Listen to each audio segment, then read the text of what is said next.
प्रिय छात्राओं, आज के ऑनलाइन क्लास में आप सभी का हार्दिक स्वागत है। मैं सुनीता चौधरी आज आपके सामने आपके पेपर 4th पाठ्यक्रम से पर भाषा को लेकर उपस्थित हूँ। छात्राओं, आज इसके अंतर्गत जो हमारा शिक्षण बिंदु है वह है जीव की क्रियाशीलता के आधार पर स्वरों का वर्गीकरण। देखिए छात्राओं, हमारा टॉपिक चल रहा था स्वरों का वर्गीकरण और स्वरों के वर्गीकरण में हमने पहला टॉपिक लिया था मात्रा के आधार पर या उच्चारण के। जब हम वर्णों का उच्चारण करते हैं तो उच्चारण में लगने वाले समय के आधार पर स्वरों का वर्गीकरण। उसमें हमने देखा था कि कौन कौन से वर्ण आए थे। अब हम देखते हैं, देखिए उसमें हमने आपको दीर्घ, लघु, दीर्घ और प्लुत वर्ण बताए थे। अब दूसरा नंबर जो आया था वो था हमारा ओष्ठ की आकृति के आधार पर स्वरों का वर्गीकरण। तो ओष्ठ की आकृति के आधार पर हमने देखा था वृत्तमुखी और अवृत्तमुखी, जिसको कि हमने वृत्ताकार और अवृत्ताकार कहा था। और उसके साथ ही हमने कुछ एक वर्ण था जो जिसको हम मेहमान स्वर कहते हैं या मेहमान वर्ण कहते हैं या आगत वर्ण कहते हैं या विदेशी वर्ण कहते हैं। उसके बारे में भी हमने आपको बताया था कि उसकी जो काउंटिंग है वो किसके आधार पर होगी या उसकी जो गणना है वो किन के अंतर्गत होती है, वृत्तमुखी या अवृत्तमुखी के आधार पर। तो इस सबको स्पष्ट करने के बाद आज हमारा तीसरा बिंदु है जीव की क्रियाशीलता के आधार पर स्वरों का वर्गीकरण। तो यहाँ हम लिखेंगे जीव की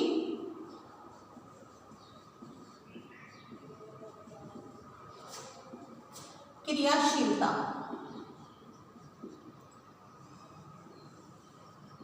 के आधार पर, दिखाई दे रहा है क्या? जीव की क्रियाशीलता के आधार पर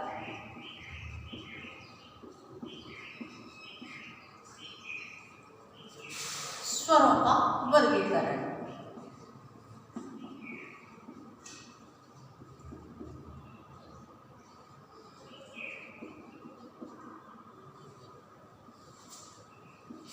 आज हमारा मुख्य बिंदु है जीव की क्रियाशीलता के आधार पर स्वरों को हम कितने वर्गों में बांट सकते हैं, कितने भागों में विभाजित कर सकते हैं। तो देखिए इसमें होता है हमारा, अब देखो इसको हम एक डायग्राम के माध्यम से आपको समझाने का प्रयास करें। आप कहेंगे कि हिंदी व्याकरण के अंतर्गत हम डायग्राम का कैसे प्रयोग कर सकते हैं। तो छात्राध्यापिकाओं, मैंने आपको एक बात बताई थी कि जो हमारा ये व्यावसायिक प्रशिक्षण है बीएड, उसके अंतर्गत हमें इन चीज़ों पर जोर देना होता है कि दो चीज़ बताई थी मैंने, एक होती है विषयगत और दूसरी होती है विधागत। तो यहाँ हम विषयगत पर जोर न देकर विधागत पर जोर देते हैं कि शिक्षण की ऐसी कौन कौन सी विधाएं होनी चाहिए जिससे कि हम अपने शिक्षण को रुचिकर और प्रभावशाली बना सकें, हमारा जो अधिगम है वो श्रेष्ठ हो और अधिक समय तक के लिए टिकाऊ हो। तो उसके लिए हम कुछ ऐसी सहायक सामग्री का प्रयोग करते हैं, ऐसी कुछ टेक्निक्स का प्रयोग करते हैं, ऐसी कुछ प्रविधियों का प्रयोग करते हैं जिससे कि जो हमारा शिक्षण है वो बहुत अधिक प्रभावी हो सके, हम कक्षा में अपनी पकड़ बना सकें और अपने छात्रों के लिए हम एक आदर्श बन सकें, जिससे कि हमारा जो अधिगम है वो बहुत प्रभावशाली हो और अधिक समय तक के लिए स्थायी हो। तो अधिगम स्थायी हो उसके लिए हम एक देखिए अब आपको बताते हैं कि व्याकरण, हिंदी व्याकरण में भी हम डायग्राम का प्रयोग कैसे कर सकते हैं। तो हम बता रहे थे कि जीव की क्रियाशीलता के आधार पर स्वरों का वर्गीकरण कैसे हो सकता है। अब आप मान लीजिए कि ये एक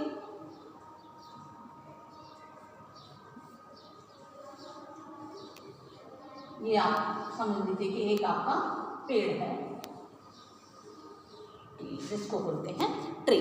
तो ये एक हमारा पेड़ है। अब आप मान लीजिए कि यहाँ किसी का घर है, एक खाली सपोज कर लीजिए, बस एक छोटा सा हम बना देते हैं और ये हमारी एक पगडंडी है जो यहाँ पेड़ के नीचे तक आती है। अब आप मान लीजिए कि यहाँ कुछ बच्चे हैं जो पेड़ से के नीचे से अपने घर आ रहे हैं, तो हम उस तरह से इनको दिखा सकते हैं।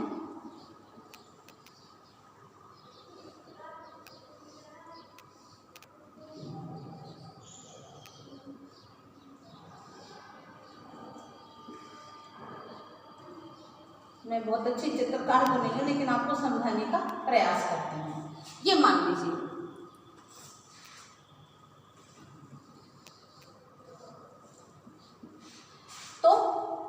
बालक हैं और इनका जो डायरेक्शन है वो अपने घर की तरफ है, इनकी स्थिति अपने घर की तरफ है। तो हम जाहिर है जो पहले आने वाला है इनकी स्थिति देखते हैं कि इनकी स्थिति कैसी है। तो देखिए पहला जो है उसको हम कहेंगे अग्र। क्या कहेंगे? अग्र, यानी अगला, आगे आगे के को कहेंगे हम अग्र। पीछे पीछे वाले को हम बोलते हैं पश्च। इतना तो आप जानते ही हैं, पहला अग्र, पीछे का पश्च और बीच वाला होता है मध्य। तो इनकी क्या स्थिति हुई? अग्र, मध्य और पश्च।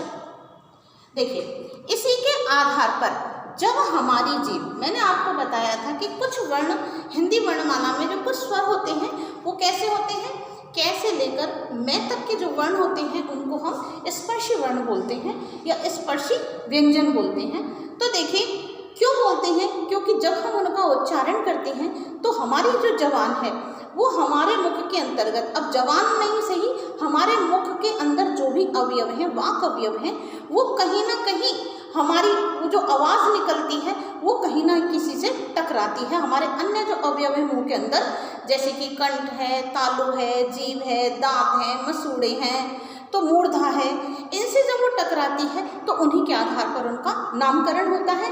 तो उसी अंगों से स्पर्श करने की स्थिति के आधार पर उनको हम स्पर्शी वर्ण कहते हैं। अब जब हमारी मुख से वो वर्ण निकलते हैं तो हमारी जीभ कुछ हरकत करती है। अब जीभ का जो सिरा होता है, देखिए जैसे कि ये जीभ का सिरा है, ये हमारा कंठ है, कंठ से जब जबान आती है तो कुछ इस तरह से बाहर आती है। अब देखिए इसका अग्रभाग ये होगा, ये इसका मध्य होगा और ये इसका पश्च होगा। जब हम किन्हीं वर्णों का प्रयोग करते हैं तो हमारी जो जबान है वो, अभी हम देखिए यहाँ व्यंजनों की बात नहीं कर रहे हैं क्योंकि हम यहाँ अभी स्वरों का वर्गीकरण बता रहे हैं, तो वो तो मैंने आपको बताने के लिए कि जैसे स्पर्शी व्यंजन कौन कौन से होते हैं ये बताया, लेकिन अभी हम यहाँ स्पर्शी वर्णों की बात कर रहे हैं, स्पर्शी स्वरों की बात कर रहे हैं। तो यहाँ सिर्फ स्वरों के बारे में मैं आपको बताऊंगी। तो अग्र, मध्य और पश्च, जीभ का जो आगे का भाग होता है उसको कहेंगे हम अग्र, और बीच का होगा उसको कहेंगे मध्य, और लास्ट में जो होगा उसको कहेंगे हम पश्च। तो जबान किस तरह से हमारी काम करती है, तो जब अगला सिरा किसी चीज़ से टकराएगा या उस पर ऐसा महसूस होगा कि ये हमारा अगला सिरा किसी मुख के अवयव से टकरा रहा था होगा तो वो होगा अग्रस्वर। और जब बीच में वर्ण आभास होगा कि ये स्वर हमारी जीभ इस जगह क्रियाशील हो रही है कि बीच का हिस्सा जीभ का उठ रहा है, तो वो होगा मध्य और ये होगा आपका पश्च। तो देखिए इसको हम कैसे समझें, अग्र, मध्य, पश्च। अब मैं इसको आपको बता, इतना तो आप समझें कि अग्र आगे का, मध्य बीच का और पश्च। तो आपने समझा कि डायग्राम के माध्यम से हम बच्चों का ध्यान किस प्रकार अपनी ओर आकर्षित कर सकते हैं और किस प्रकार रोचकता से हम अपनी चीज बच्चों तक पहुंचा सकते हैं।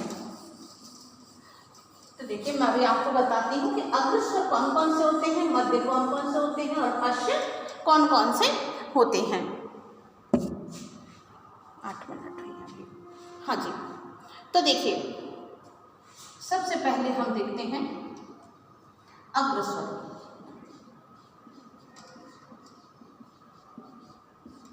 कौन से देखेंगे हम देखेंगे अग्रस्वर। और अग्रस्वर के अंतर्गत कौन कौन से आएंगे हमारे, देखिए अग्रस्वर होगा ई, बड़ी। आप जब जबान निकाल के बाहर, या फिर आप ऐसे कीजिए अपने मुख में ही इनको बोलने का प्रयास कीजिए, ई। तो हमारी जो जीभ है वो आगे का जो कोना है वो हमारे जो दांत हैं, दांतों से आप देखिए दंत, मुख में जो अवयव होते हैं वो दंत से नीचे मसूड़े, और जो मसूड़े का टाइट वाला हिस्सा है वो होता है वत्स।